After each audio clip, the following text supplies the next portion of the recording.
नमस्कार आजिर एही स्वतंत्र आलोचना को आपनकु स्वागत।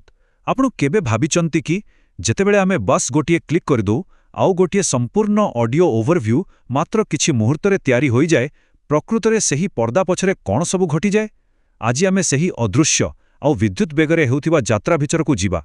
एहा कोनोसी मैजिक नुहे, पूरापूरी अत्याधुनिक टेक्नोलोजी। आसंतु विलंब न करी आरंभ करिबा।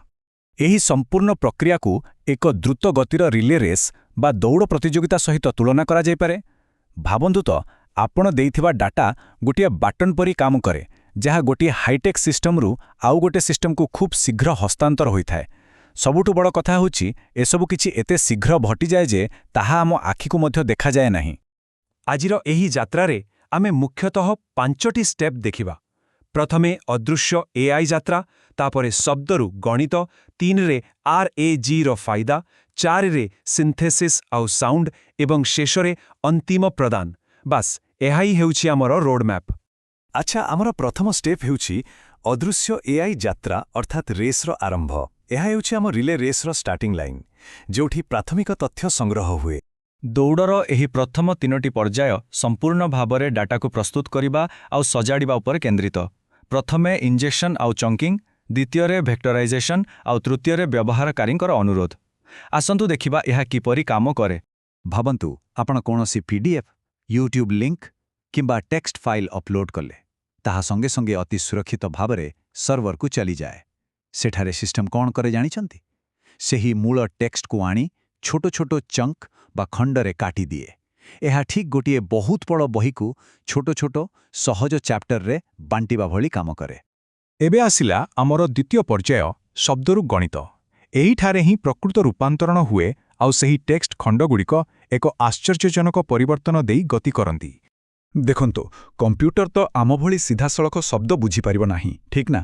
ତେଣୁ ଏଠାରେ ଗୋଟିଏ ଏଆଇ ଏମ୍ବେଡିଂ ମଡେଲ ସେହି ସାଧାରଣ ଶବ୍ଦଗୁଡ଼ିକୁ ନେଇ କମ୍ପ୍ଲେକ୍ସ ଗାଣିତିକ ସ୍ଥାନାଙ୍କରେ ପରିଣତ କରିଦିଏ, ଯାହାକୁ ଭେକ୍ଟର କୁହାଯାଏ। ମାନେ ଆପଣଙ୍କ ଶବ୍ଦ ଏବେ ଗଣିତ ପାଲଟିଯାଏ ଏବଂ ଏକ ଉଚ୍ଚ ଆୟାମ ସ୍ଥାନରେ ସେଟ୍ ହୋଇଯାଏ। ଏମିତି କରିବା ଦ୍ୱାରା ପ୍ରକୃତରେ ଗୋଟିଏ ବିଶାଳ ଗାଣିତିକ ମାନଚିତ୍ର ସୃଷ୍ଟି ହୁଏ, ଯେମିତିକି ଆପଣଙ୍କ ଡକୁମେଣ୍ଟରେ ଥିବା ରାମ୍ ଏବଂ ମେମୋରି ଭଳି ସମ୍ପର୍କିତ ଶବ୍ଦଗୁଡ଼ିକୁ ଏହି ମାନଚିତ୍ରରେ ପାଖାପାଖି ରଖାଯାଏ। ଏହାର ଫାଇଦା କ'ଣ ଜାଣିଛନ୍ତି? ପରେ ଯେକୌଣସି ତଥ୍ୟ ଖୋଜିବା ପାଇଁ ଏହା ବହୁତ ସହଜ ଏବଂ ସଠିକ୍ ହୋଇଯାଏ। ଆଉ ଯେତେବେଳେ ଆପଣ ସିଷ୍ଟମକୁ କିଛି ନିର୍ଦ୍ଦେଶ ଦିଅନ୍ତି, ଯେମିତିକି ମୋ ପାଇଁ ଗୋଟିଏ ସ୍କ୍ରିପ୍ଟ ଲେଖ, ସେତେବେଳେ ଆପଣଙ୍କର ସେହି ପ୍ରମ୍ପ୍ଟକୁ ମଧ୍ୟ ତୁରନ୍ତ ଏକ ଭେକ୍ଟରରେ ବଦଳାଇ ଦିଆଯାଏ। ଏହାପରେ ସିଷ୍ଟମ ସେହି ବିରାଟ ମାନଚିତ୍ରରେ ଖୋଜେ ଯେ ଆପଣଙ୍କର ପ୍ରଶ୍ନ ସହିତ କେଉଁ ଖଣ୍ଡଗୁଡ଼ିକ ଗାଣିତିକ ଭାବରେ ମ୍ୟାଚ୍ କରୁଛି। ସବୁଠୁ ମଜାଦାର କଥା ହେଲା, ଏସବୁ କିଛି ମାତ୍ର କେଇ ମିଲିସେକେଣ୍ଡ ଭିତରେ ହିଁ ହୋଇଯାଏ। ଏବେ ଆସନ୍ତୁ ଆମର ତୃତୀୟ ଏବଂ ସବୁଠାରୁ ଗୁରୁତ୍ୱପୂର୍ଣ୍ଣ ବିଷୟକୁ, ରାଗ୍ର ଫାଇଦା। ଏହାକୁ ଆମେ ଆମର ସିକ୍ରେଟ୍ ସସ୍ କିମ୍ବା ଗୋପନୀୟ ଉପାଦାନ କହିପାରିବା, ଯାହା ସିଷ୍ଟମକୁ ଭୁଲ ତଥ୍ୟ ଦେବାରୁ ଅଟକାଏ। ସରଳ ଭାଷାରେ କହିଲେ, ରିଟ୍ରିଭଲ୍ ଅଗମେଣ୍ଟେଡ୍ ଜେନେରେସନ୍ ବା RAG ହେଉଛି ଗୋଟିଏ କ୍ଲୋଜ୍ଡ ଲୁପ୍ ସିଷ୍ଟମ କିମ୍ବା ବନ୍ଦ ବ୍ୟବସ୍ଥା। ଏହାର କାମ କ'ଣ? ଏହା ଏଆଇକୁ ବାହାର ଇଣ୍ଟରନେଟ୍ରେ ଏଣେତେଣେ ତଥ୍ୟ ଖୋଜିବାକୁ ନ ଦେଇ କେବଳ ଆପଣ ଅପଲୋଡ୍ କରିଥିବା ସୁରକ୍ଷିତ ନୋଟ୍ସ ଉପରେ ହିଁ ସମ୍ପୂର୍ଣ୍ଣ ନିର୍ଭର କରିବାକୁ ବାଧ୍ୟ କରେ। ଆମେ ପ୍ରାୟତଃ ଦେଖିଛୁ, ସାଧାରଣ ଚାଟବଟ୍ଗୁଡ଼ିକ ବେଳେବେଳେ ନିଜ ଆଡ଼ୁ କିଛି ବି ମନଗଢ଼ା କାହାଣୀ କହିଦିଅନ୍ତି, ଯାହାକୁ ଆମେ ହାଲୁସିନେସନ୍ କହୁ। କିନ୍ତୁ RAG ବ୍ୟବହାର କରିବା ଦ୍ୱାରା ଏଠାରେ ସେମିତି ହୁଏ ନାହିଁ। RAG ଏହା ନିଶ୍ଚିତ କରେ ଯେ ଏଆଇ କେବଳ ଆପଣଙ୍କ ନିର୍ଦ୍ଦିଷ୍ଟ ତଥ୍ୟ ଆଧାରରେ ହିଁ ସ୍କ୍ରିପ୍ଟ ପ୍ରସ୍ତୁତ କରିବ। ସେଥିପାଇଁ ହିଁ ଏହା ଏତେ ସଠିକ୍। ଚାଲନ୍ତୁ ଆମର ଚତୁର୍ଥ ଷ୍ଟେପ୍କୁ ଯିବା, ସିନ୍ଥେସିସ୍ ଏବଂ ଶବ୍ଦ।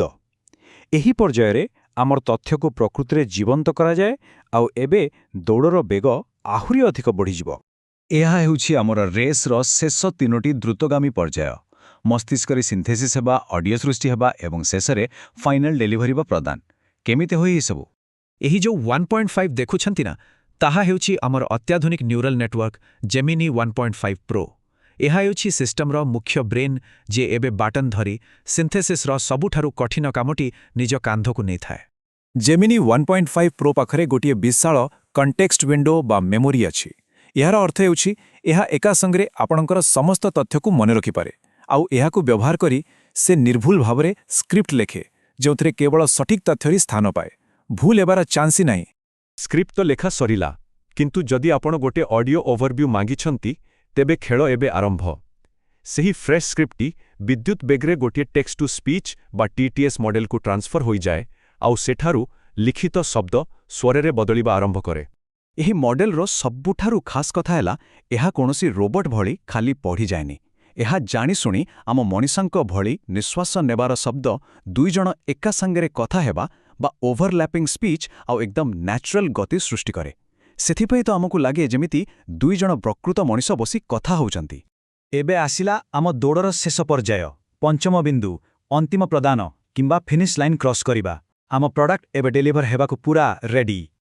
ପ୍ରସ୍ତୁତ ହୋଇସାରିଥିବା ଅଡିଓ କିମ୍ବା ଟେକ୍ସଟ ଫାଇଲଟି ଏବେ ଅପ୍ଟିକାଲ ଫାଇବର ନେଟୱାର୍କ ଆଉ ସେଲ୍ ଟାୱାର ଦେଇ ସାଇଁକିନା ଆପଣଙ୍କ ସ୍କ୍ରିନ୍ରେ ପହଞ୍ଚିଯାଏ। ବାସ୍, କାମ ଶେଷ, ଦୌଡ଼ ସମାପ୍ତ। ଟିକେ ଭାବନ୍ତୁ, ହେ ସବୁ କେତେ ଜଲ୍ଦି ହୋଇଗଲା।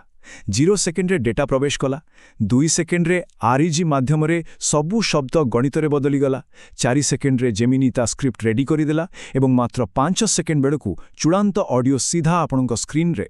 କେଇଟା ସେକେଣ୍ଡ ଭିତରେ ଏତେ ବଡ଼ ଯାତ୍ରା ସରିଗଲା। କେତେ ଆଶ୍ଚର୍ଯ୍ୟଜନକ, ଠିକ୍ ନା? ଏହି ବିଶ୍ଳେଷଣରୁ ଆମେ ଦେଖିଲେ ଯେ ଆମର ଗୋଟିଏ ସିମ୍ପଲ୍ କ୍ଲିକ୍ ପଛରେ କେତେ ବଡ଼ ବୈଶ୍ୱିକ ମାରାଥନ୍ ଚାଲିଛି।